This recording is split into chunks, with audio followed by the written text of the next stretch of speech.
EFI conversion with fitech Ultra RAM. First thing I have to do is, it says you can drill a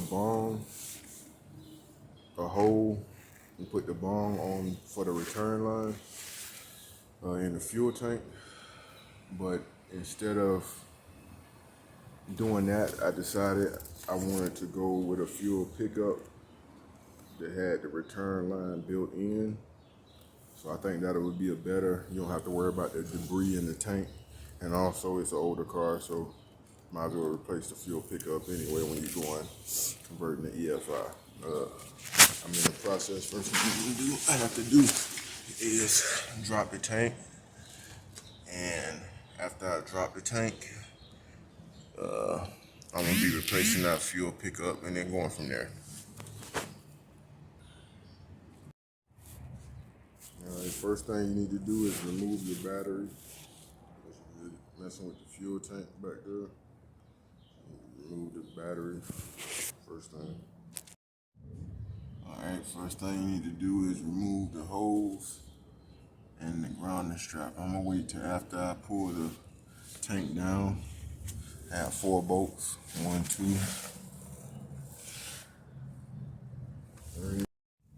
Alright, in the process of still removing the tank, had to use 2 jacks up underneath it. It's a grounding wire up there you have to remove, and the hose. Other than that, I believe it's 9/16 bolts to get the inside bolts off, and that's about it. Alright, I have removed the fuel tank. You can see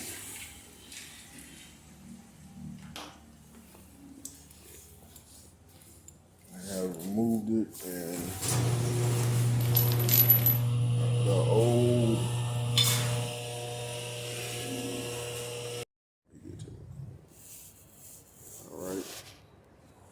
this is the old fuel pickup. As you can see on the end right here, so it's good on replacing it. It's open and it's collapsed. And that's the old tank. I got a little bit of debris down in there, but I'm not gonna worry about it. It looks real small. I gotta clean up the back of this tank. And then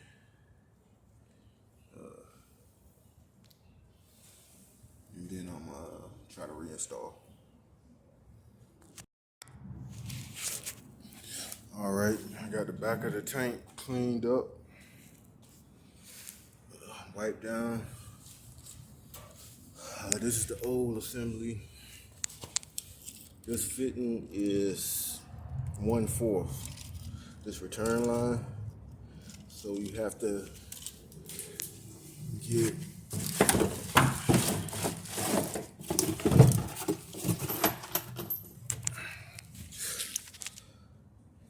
get a coupler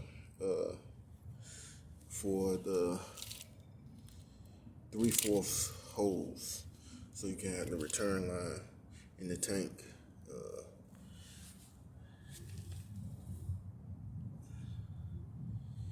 So I have the new sending unit. I'm about to install that. These are the rubber seal, and then that grommet that holds it in. All right, had to replace these pads. I couldn't find anything equivalent to it, so I used shoe inserts. It actually came out pretty well.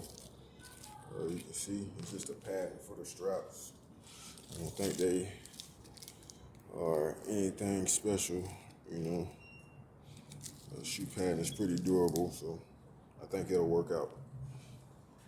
I'm about to reinstall.